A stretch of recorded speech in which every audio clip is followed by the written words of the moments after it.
Hello viewers, welcome in this topic.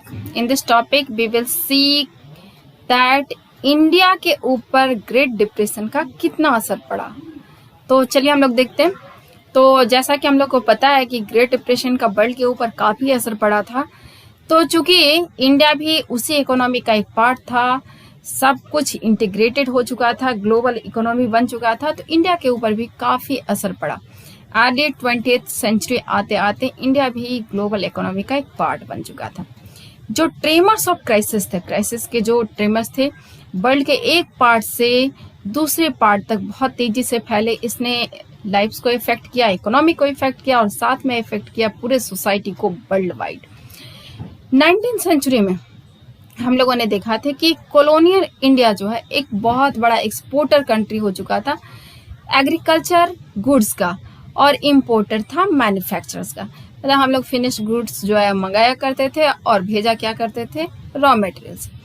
Depression ने जो है इंडियन ट्रेड को जो है बहुत तेजी से इफेक्ट किया। क्यों इफेक्ट किया, लेट्स सी। इंडिया का एक्सपोर्ट और इंपोर्ट 1928 से लेकर के 1934 के बीच आधा हो चुका था। जो भी काम कर रहे थे हम लोग वो 50% में कन्वर्ट हो गया। जैसे इंटरनेशनल प्राइसेस गिरे, इंडिया में भी प्राइसेस बहुत ज़्यादा गिर गए। 1928 से 1934 के बीच जो है व्हीट प्राइसेस जो है 50% तक गिर गए। पीजेंट्स और फार्मर्स जो है वो ज़्यादा सफ़र कर रहे थे in comparison of urban dweller. शहर में रहने वाले लोग थे कि पीजेंट्स और फार्मर्स का के ऊपर असर पड़ा। थ्रू एग्रीकल्चर प्राइसेस, जैसे जैसे प्राइसेस गिरे, कॉलोनियल गवर्नमेंट जो है रिफ्यूज कर दिया to reduce revenue demand. Prices तो गिरने लगे, प्राइसेस तो ग्रेन्स के गिर गए, लेकिन जो टैक्सेस लिए जाते थे, जो रेवेन्यू लिए जाता था, वो नहीं घटाया गया। इसकी वजह से जो है पीजेंट्स की हालत बहुत ख़राब हो गई। इवन कि पीजेंट्स के जो प्रोड्यूस थे, जो ग्रेन्स थे, वो वर्ल्ड मार्केट में जो है सबसे वर्स्ट हिट हुए थे। सबसे ख़राब कंडीशन इन्हीं की हुई थी। चलिए इसका एक एग्जांपल लेते हैं। Jute producer of Bengal. Bengal उस वक्त जो है जूट प्रोड्यूसर में सबसे आगे था। यहाँ पर रॉ जूट उगाया जाता था और बाद में उसको जो है फैक्ट्री में एक्सपोर्ट किया जाता था प्रोसेसिंग के लिए, फॉर्म ऑफ गमी बैग, जिससे बाद में गनी बैग्स बनाए जाते थे। लेकिन गनी बैग्स का जो है एक्सपोर्ट कोलैप्स कर गया। जैसे ही उसके का एक्सपोर्ट जो है वो बंद हुआ, वैसे ही जूट के प्राइसेस भी गिरने लगे और जूट के प्राइसेस लगभग 60% तक डाउनफॉल हो गया। पीजेंट्स ने जो है और ज़्यादा होप ऑफ बेटर टाइम, उनको लगा कि और अच्छा टाइम आएगा तो उसमें जो है हमारे प्राइसेस मिलेंगे। उन्होंने और ज़्यादा जो है उगाना शुरू कर दिया। उन्होंने जैसे ही ज़्यादा उगाया, उनके प्राइसेस और ज़्यादा गिर गए।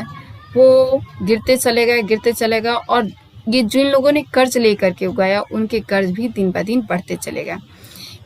इवन कि बंगाल में तो जूट ग्रोअर्स लोगों ने जो है कुछ इस तरह से अपने उनका जो प्रॉब्लम था उसको जो है इस गाने के फॉर्मेट में जो है शो करना शुरू कर दिया। जितना ज़्यादा आप जूट उगाएंगे, इस आशा में कि आपको ज़्यादा प्राइसेस मिलेंगे, कॉस्ट और डेप्थ जो है वो दोनों ही आपके आशा को डुबा देगा।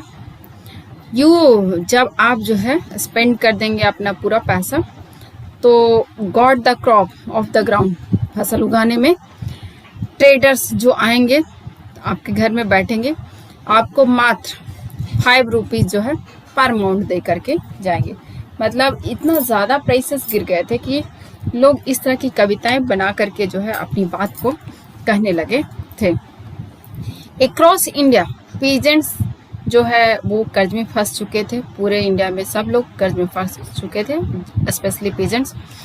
और वो जो अपनी सेविंग पहले उन्होंने जो रखी थी वो खत्म हो गया, साथ में खत्म हो गया उनका पूरा धीरे धीरे जो लैंड था वो भी मोर्टगेज होने लगा।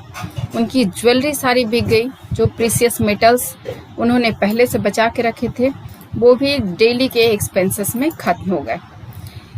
डिप्रेशन के समय में इंडिया बहुत बड़ा एक्सपोर्टर बन गया था प्रीशियस मेटल का, स्पेशली गोल्ड का। फेमस इकोनॉमिस्ट जॉन मेन्यार्ड केन्स है, इन्होंने कहा था कि इंडिया का जो गोल्ड एक्सपोर्ट हुआ उसने पूरे वर्ल्ड में इकोनॉमी को रिकवरी करने में काफ़ी हेल्प किया। इसने जो है ब्रिटेन को रिकवर किया और फिर ब्रिटेन के रिकवर होने के बाद धीरे धीरे पूरे वर्ल्ड में recovery I. But Indian peasants को इसमें कुछ भी नहीं मिला। रूरल इंडिया जो था वो उस वक्त जो है महात्मा गांधी के अंडर में सिविल डिसओबीडियंस मूवमेंट चला रहा था और जब ग्रेट डिप्रेशन 1931 में बहुत पीक पे जा चुका था।